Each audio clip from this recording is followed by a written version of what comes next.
guys, Ian and Mo, Central Coast Disc Golf. We're back for round 3 of the 2018 Firefly Hollow Open, brought to you by Firefly Hollow Brewing. Yeah, huge shout out to our sponsors, Ryan Galligan and all the crew out at Firefly. They make this whole thing possible. Cool. That was your lead card. You're familiar with those guys if you've been watching round 1 and 2.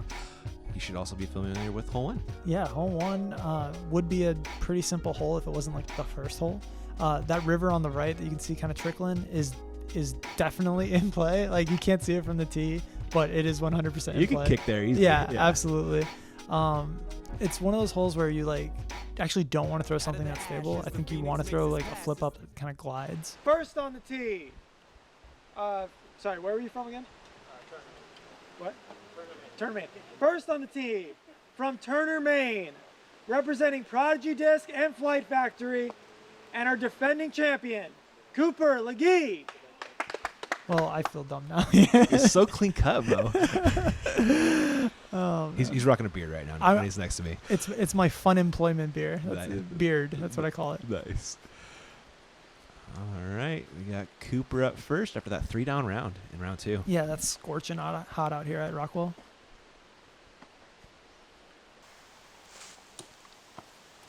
In early, probably a par, maybe a 2. Yeah, that's usually what happens here. If you finish early, everything kind of collects in that area. Yep. Joe Bishop. So this is actually on Sunday. Saturday was really hot and humid, and then Sunday the rain started coming down. Okay. And that's that spot. In that same collection area. You're usually either like on the ledge and have a putt, or you're right there. And Dylan Reese. And yep, that's where the discs go. Yeah. I'm sure they wish they were on the green, but they're not. And James Bress. Pretty sure he's rocking a rock here. And yeah, he got on the green. There you go. Right. Yeah. That plays. We got one guy. I got to look at it. Although Cooper can get it from anywhere. Yeah, he might throw it in with that forehand of his. Uh-oh. A little short. Did he catch something up there? Yeah, there's a little pine branch. You can kind of see it coming into view right behind the tree right now, where Dylan's head is, but he should be fine.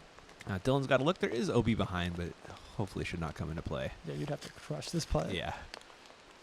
Oh, good run. Great line. And Joe straddling around this tree. Nope. He's going to fade early and hit the top of the basket. That was a good run, though. It was, that's a super tough putt.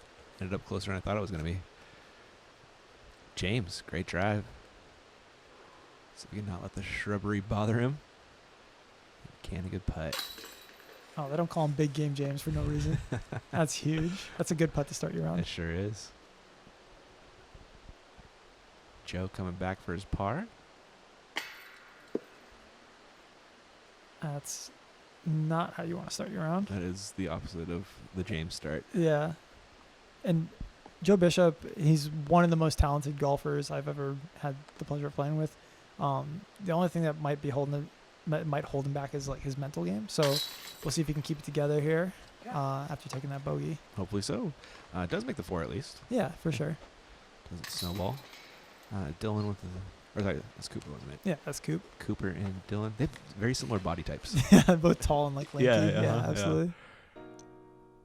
Kind of look alike too. A little bit. Yeah. A little bit. That's my excuse anyway. That is James with the birdie getting to a 1 over on the event. Looks like Cooper's still winning though. And hole 2, par 3. Yeah, hole 2. One of our signature greens out here. I really like this basket. It's perched up on a log. It's really cool. You basically want to cut this corner as tight as you can without obviously being in the left side, because once you're in the left side, that's super tough to get up and down. You want to skip your disc somewhere around here and land right in here, and then make a terrifying, not terrifying, but make a scary like 20-foot putt, because on an elevated basket when you miss, it tends to fly a little bit. Yep. James taking the box already with that birdie on 1. What is this thing? I'm pretty sure this is a Millennium Quasar. Oh. Early? Yeah, just a bit early, and that's, like we said, that's the one mistake you don't want to make. Yeah. Cooper played this pretty conservative round 1, and it looks like he's doing the same thing round 2. Just not even really trying to attack the second gap. Man, that's such a tough line to hit perfectly. Yeah, absolutely. I kind of want to clear out some of the high stuff next year so you can have a little more room up top to attack it. It's just hard to get up there because it's like 20 feet in the air. Yeah, truth. Dylan hit a tree on the corner. Joe's going to try and make it. Oh, he ripped that one. Too much. Yeah, that's just too far. Yeah, went long of the corner.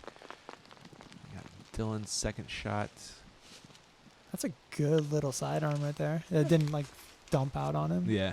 Still got a little bit of work left on that par putt, though. Good Lord. James is going to try and cut the corner. Oh, well done. Nice. Maybe closer than Dylan. Yeah, it's very rare that you go in early there and you Works. still save a 3. That was a suboptimal forehand up from Cooper. And Joe, not the worst spot, honestly. Yeah, no. Clean look. Mm-hmm. Not a par. Cooper looking for the par save. My knees would be shaking. I thought he was holding a rubber duck for a second with the towel. But maybe it's like a good luck charm. I could totally see it. Yeah. Oh, great putt from Joe Bishop. Yeah. And after that first one, missing it, that's a great way to come back. Sure was. That is not what James was looking for after his birdie start. Just gave it right back. Yeah, hole 2, I feel like, is one of those boomer bust holes. And you got to wonder if maybe it was in his head, like, oh, man, I just made this great shot to, like, maybe save my par. Yeah. And he's kind of got ahead of himself a little bit. That happened to me at the MVP Open when on hole 4 I hit, like, the first tree, got to within 5 feet, and Zach Melton was like, dude, great upshot. You did way to get right there. And then it just slipped out of my hand, and I missed a 5-footer. No, like, I could have reached out and put it in the bucket, but I just, like, missed it. And yeah. Now the whole world knows that story. Oh, no.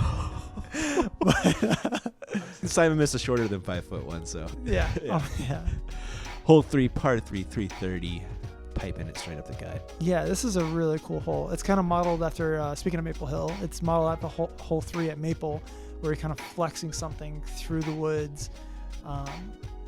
One of my favorite shots on the whole course. I like throwing like a 2015 Sexton Firebird, like a super beaten Firebird, or like a stable T-Bird. I think are both really good choices. If you want to be a little more aggressive, you can throw something stable on an Annie. But yeah, it's just a super fun hole. As James showed us in round 1, the KJ T-Bird is the perfect disc. Yeah. Just throw something that flips up. Yep. That got right on Cooper. I think he should have something from there. He got far enough down the fairway Yeah, where he it kind did. of clears up. Definitely fought through pretty good. Oh, no. Where is Dylan going? Shankopotamus Rex. Oh, my goodness. Michelle is looking to the right. That's not good. Yeah. It's always tough when you're right of like the very first tree. What is this? Guys, you're going the wrong way. It's in the middle. The fairway's in the middle. All right. James is going to pipe it, though. This is his hole. He has aced it. We've seen it. It was on camera. Oh, yeah, this looks good. Oh no. I this looked good to him. Yeah, you did. You did. He got the angle right, but yeah, just missed it a little bit. And Joe getting creative here with his second shot. Chopping down some foliage. Chopping broccoli. Oh, wow. It What? did that? What? All right. That's such a good shot. That was great. James. Annie upshot. It got somewhere up there. Yeah, I think he finished short left. Okay. Yeah, I got knocked down. Dylan, forehand. He throws these weird forehands That that are like, was they're like strange. up and down. Yeah. And they just land. That's great shot from there. Yeah. James pitching up. Mm-hmm.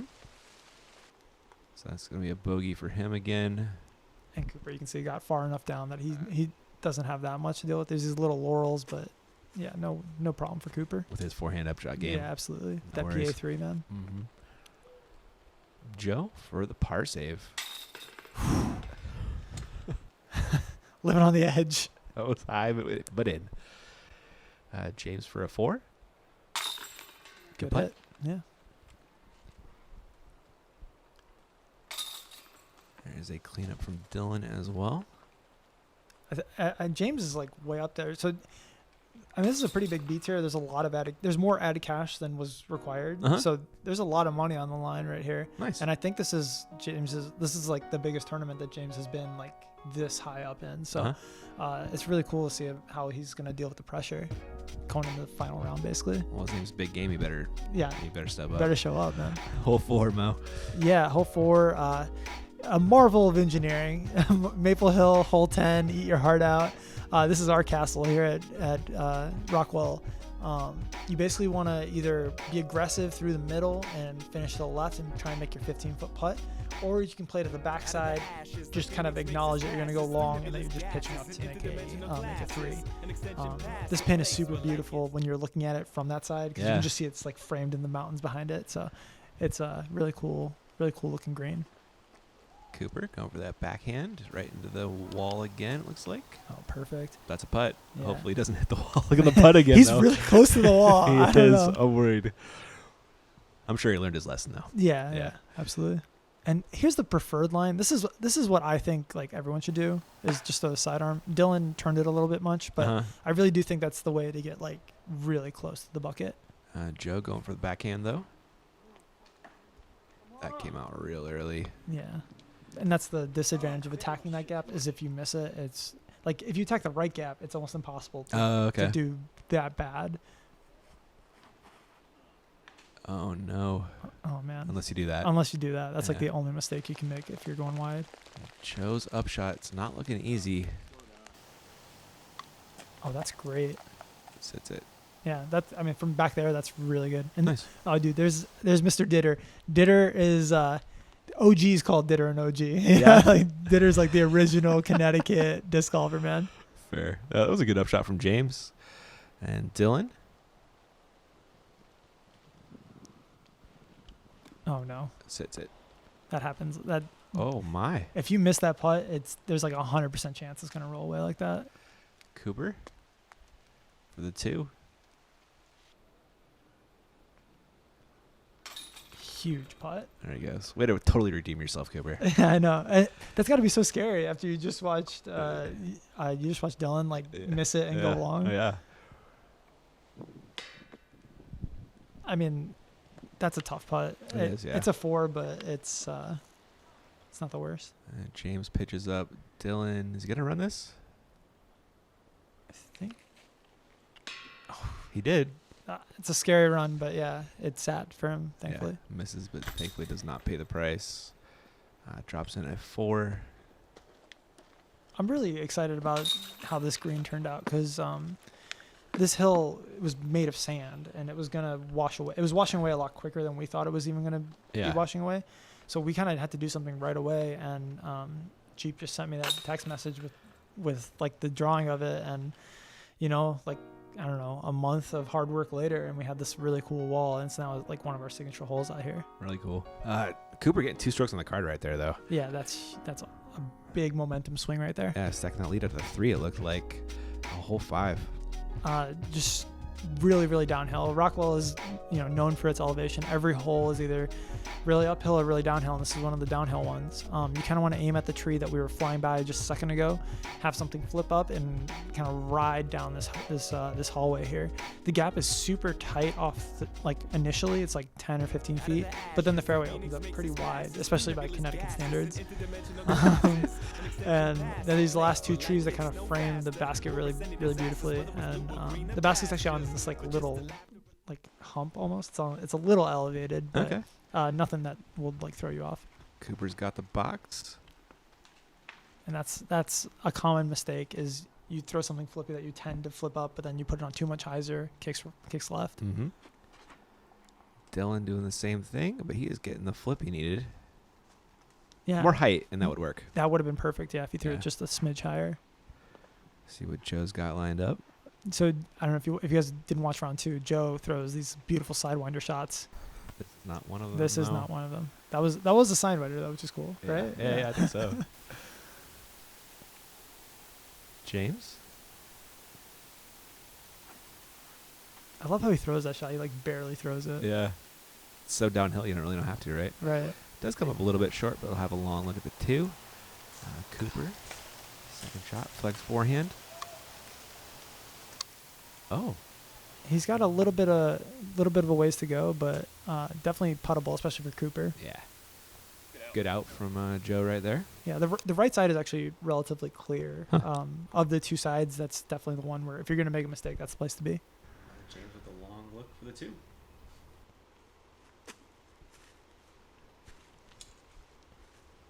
Yep, that'll 3. Here's Dylan, long look for 2. Mm-hmm. Stroke on the card. Right? Good one to get. Oh, just a little short. Yep, gotta want it. I tried keeping track of how many disc flips Cooper had each time, but it was too hard to keep track of. What does he do? He like this little disc flips that he does. Misses the par there. He's going to be taking a bogey. James, however, will par. It was really hot and rainy at the same time Weird. this day. It was weird because usually you expect, oh, it's raining, at least it's not going to be humid. Yeah. It was both very, very hot and very, very humid this day, which is why you can see kind of the condensation forming on the side of the camera lens. Yeah. Yeah. Yeah. And it's got to be like so hard to putt on a day like that because you can't like get your usual grip on your putters. Yeah. Cooper losing one of those strokes he gained on the last hole. Takes him to 3 down. Just has 2 over Dylan. 3 over Joe. And we are on hole 6. Hole 6, one of our signature holes. If you're going to come out to Connecticut to play a hole, this is the one you want to come play. This tree that we're flying by right now is right around 400 feet. And you want to land right by where these 2 guys are sitting on the culvert. Anything extra is just pure bonus. And then find whatever your straight disc is and try and throw it up this hill. It's kind of a big valley and the hole finishes quite uphill. So it's usually more than what you think. It looks like it's right there. I'm telling you from experience, throw like 1 disc faster than what you're thinking of throwing. If I make it to the culvert, I'm probably throwing like a T-bird and it's only like 300 feet. That's how uphill it is. Dylan, oh no. Just at least roll down. Oh boy. I don't think so. That came out quite a bit early. He's going to pay the price. Joe with the hyzer flip. Is he going to turn enough? No. At least roll down. You're always like kind of watching it, hoping that it's going to roll down. And but when you hit that high, it's just all sand up there, and it usually gets stuck. T-bird here from James. I think this is that's a Brinster destroyer. So he throws a little more stable, hangs it out right, and you can see it finished in the ditch, which it fought through a lot because he threw that bigger disc. Mm-hmm. And Cooper's just piping. Oh, look at this shot from Coop. Just piping an H3. I like throwing something a little straighter on this hole. Yeah, that's great. Yeah. Dylan with a forehand out. It's starting to rain pretty good, isn't it? Yeah. It was like raining. It would have been better if it was raining more. Like it was like raining like an annoying amount. Like where it would just rain like really hard for 5 minutes and then stop and then be humid. It was just very inconsistent. Good shot from Joe Bishop just to get like into a spot where he could make a 4 easily. So we got Dylan's 3rd. It looked like it was just too much up and down, right? Like Yeah. The angle was off. Still didn't finish in a terrible spot. No. Should be able to get up and down at least. Cooper, after by far the best drive, looking at his 2nd, gonna get forehand up the hill. Cooper's got an elite sidearm. Yeah, like it's not like just good for a regional player. It is like elite sidearm. Is that James down there? That's James down in the ditch. That ditch is where birdies go to die. you're never ever gonna make anything better than a par from there. There's a decent upshot, and Joe is his 3rd. Yeah, I think so actually. Oh, giving it a run. Yeah, you can Good drop run, it from there. Joe Bishop, man, he runs everything. He's really aggressive putter. Dylan also getting pretty aggressive. And Cooper for a 3 and some separation. Wow. Bang bang. That's crazy that he 3'd it on round 1 too on camera. Did right? He? Yeah. And you don't think of Cooper as a power player, and here he is birdieing this hole twice on camera.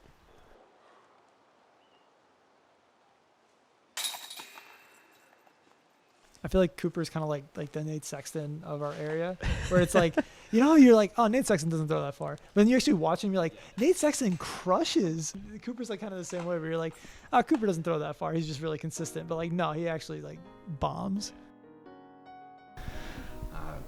Great birdie there for Cooper. Speaking of that guy, he has a 4-stroke lead now. And now hole 7, we see if Cooper can come back from round 1. He took that really unfortunate 4. Yeah. This hole is just massively uphill. Most players are just trying to kind of get to this path right here. Unless you're Dylan. Unless you're Dylan and you can throw like a dirty overhand, dude. Man, I wish I had that luxury. That would make everything just like my life so much easier. My rotator cuff don't like it. Cries. That's how Michelle plays. My girlfriend just throws nothing but like overhands. Wow. And it just looks like hard. It looks painful. Did she play softball or something? Yeah, she did. Oh, there you go. Cooper going up the hill. So he got most of the way up there. He switched to a backhand that round 1. He threw sidearm. It's interesting. Throwing that Scorpius. Yeah. He played this hole really, like the 3 rounds. Yeah. He played it really consistently, pretty much in the same spot.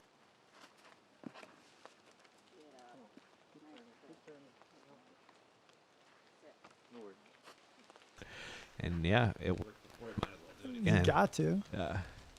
Looks to be a thumb.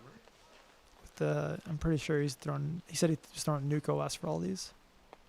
Yeah, it's a great disc for an overhand. It'll pan super slow. Oh, just missed his line there. It's a tight tunnel. Yeah, I did. Yeah. Do you think Macbeth is going to throw Nuke OS? No, Yeah, he doesn't need to. I don't right? think so. Yeah. No. I'd be surprised if he throws any nukes. Yeah, they're a little like squirrely. They're right? kind of boss. He didn't. They're kind of boss-like, and Yeah, he doesn't exactly. really like bosses. Yeah. Great up from Cooper. Yeah. Dylan getting real close too. Joe's got to look. It's outside, but it's there. And it's super uphill, so I mean you can be pretty aggressive. Run it with reckless abandon. Yeah. As long as it doesn't roll back down the hill. Exactly. Like the worst thing to do would be to be short from there, right? Because then it might hit the cage and roll. So you might as well just pipe it past. Yeah. See, James is like just such a smart golfer. He Yeah. did exactly what I was talking about, where he kind of put it a little past. Whew. My goodness. I was worried for a second that was going to stay, but thankfully it does for Dylan, who salvages a par. Cooper trying for the same. I love watching Cooper putt, man. Yeah. It's just so consistent. He uses those leggies. Cooper, Sorry, like sorry. he's gonna hit everyone in like the main Turner main is gonna be calling Cooper. Hey, did you hear now your Cooper leg? Like you're using your legs, your Cooper leggy. You get it? Such a bad dad joke. Sorry, guys. Oh, speaking of dad, Cooper, I think he's gonna have a kid soon. With Yeah? his girlfriend. Yeah, Yeah, congrats, man. yeah. I saw a picture on Facebook of like what's it called, the ultrasound.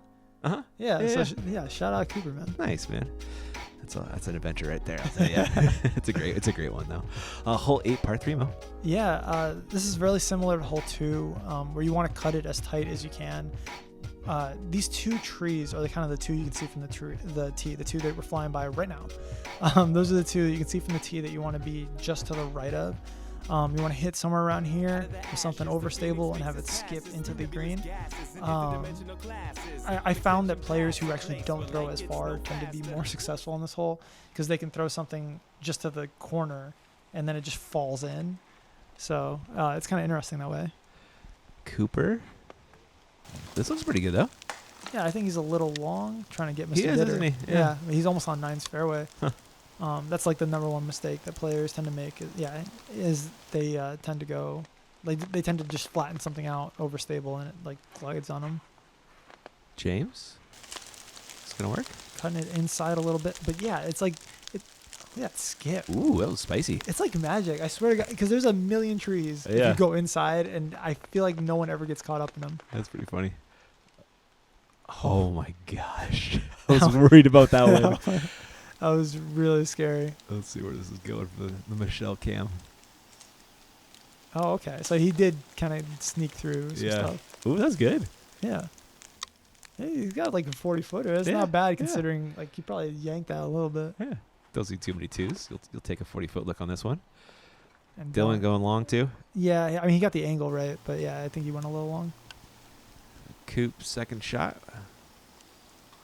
Forehand up as is tradition and almost dunks it in. A little long. Yeah, it's a longer putt than I'm sure he's looking for. That's a putt I would definitely miss. But Joe giving it that lofty. Ooh, that was good. that looked like it just had the two dimensions, right? Yeah, it's with a splash right in there. Dylan. What? Ooh, good hit. Smashed it. Good putt. Jogged man. that out with style. Nice birdie. I never know what to do. Are you supposed to like jog it in or walk? Because like I feel like when you jog it in, I don't know. You showboating or something? A little bit, Huh, right? I don't know. It depends how far you are. Yeah, exactly. Well, it doesn't take too long. What's the like length where you're like, okay, now I got to jog it in? Cooper. See if you can save par. Yeah, that's Cooper's wheelhouse right there. Right? Yeah, it's a medium putt, but those are important. And Joe will be coming back for his par after giving the birdie an honest chance. I just want to take a second to say thank you to Jonathan, Silver Ridge Media, who stepped up and filmed this. He's doing lead cam for this round. Nice. And super helpful because I was going to have to do this and, And TD. and TD at the same time, which I really did not want to do. So huge thanks to Jonathan. Go give him a sub at Silver Ridge Media. Cool. Thanks, man. There were your scores after 8, and we are on to hole 9. Yeah, hole 9 is one of my favorite holes out here. You're basically thrown over this big field into a tight tunnel. You want to land somewhere in here, right by this kind of like curvy tree on the right, and throw like a sidearm up. You don't want to be too far inside left because if you've watched the previous round, you see a lot of flex sidearms on this hole because people are too far left. You definitely want to throw something that finishes straight. You don't want to throw your destroyer. You don't want to throw anything stable. Just throw something straight. Yeah, it seems like everyone was finishing early last round, but this is good from Dylan. This is great, yeah. Maybe the wind changed a little bit. I think yesterday was pretty tailwindy. Yeah, that's going to be a weird stance, though. Do you see that? Yeah. Kind of rolled up with those two trees. Mm-hmm. Unfortunate. Cooper also correcting. Miss it. Oh, that's a Oh, really tough kick. Kicked the wrong way. Yeah. Yeah. Oh, Connecticut disc golf. Yeah. Kicks for days. It's like watching MLS. That's good. James, I think this is a Coling Thunderbird. Kind of up there, but finished left. Yeah. And James can throw sidearm, but it's not his like strong suit. Oh, look at this from Joe Bishop. Digging that one. I love That's that. the best we've seen. Yeah, I really love throwing something understable and like aiming on the left side and kind of letting it flex to the right because you want to be a little more right. And you get max D that way as well. Absolutely. So that's Cooper pitching out, and gets a nice tree kick back to the fairway at least. Yeah. Now, and he's far enough up that he just has like straight sidearm instead of flexing it. Mm-hmm. Joe's going to go for the Annie backhand instead of the forehand. Really tough to get around the corner this way. I don't think it's going to. No. Yeah. That's basically kind of the best you can hope for is Yeah. get to like 40 feet right there. Sure. Cooper's third, looking to save a par with a good forehand here. You can see the basket right in the center of your screen. Or maybe throw it in. Oh, gosh. Great shot. Yeah. We got James with his second. He's going to go flex or. Yeah, a little flex sidearm. Oh, put just the right weight on it. That's great. That was nice. James is a ultimate player, like a long-time ultimate cool. player. So He's got all the throws. yeah, absolutely. Dylan trying to navigate that tough stance. Didn't get quite all the way Didn't- there. yeah, didn't get around the And now it's corner. getting less there as it rolls back down the hill. That's a bummer after such a good drive. Right? I didn't realize how far he got up there. A decent upshot. He should hopefully 4. There's Coop coming back for what would be a really good 3 on any of these par 4s is really good, but This one's for 4 though. yeah. After that drive kicked to the right, and he had a little bit of scrambling. He wants this one. He's taking his time. Nice. Yeah, Really great putting by that guy. Cooper I feel like he makes par putts. Like, you know what I mean? Like he just doesn't Doesn't like- miss the ones he shouldn't. yeah, exactly. Yeah. Joe got a little bit closer than we thought. Mm-hmm. Birdie? Yeah, great putting. Wow. I don't think I've ever seen anyone throw like the backhand second shot that And- well. And birdie it, yeah. Yeah, because you have to throw something that like helicopters down almost. Mm-hmm. And he's even got a little bit of fade, but still not too far away. Mm-hmm. Dylan cleans up nicely. Look at big game James. Ooh, that got there, huh? Yeah, Dang. that one feels really good. Nicely done. A couple birdies on that one. Mhm. And no bogeys. Well played by the card. Yeah, that's definitely the easiest par 4 out there. Uh-huh. I think that's the one that you kind of feel like as a pro you want to get. Nice. All right, guys. That's all we got for round 2, part 1. We'll catch you around 3, part 1. It's been a long day. We'll catch you guys in part 2.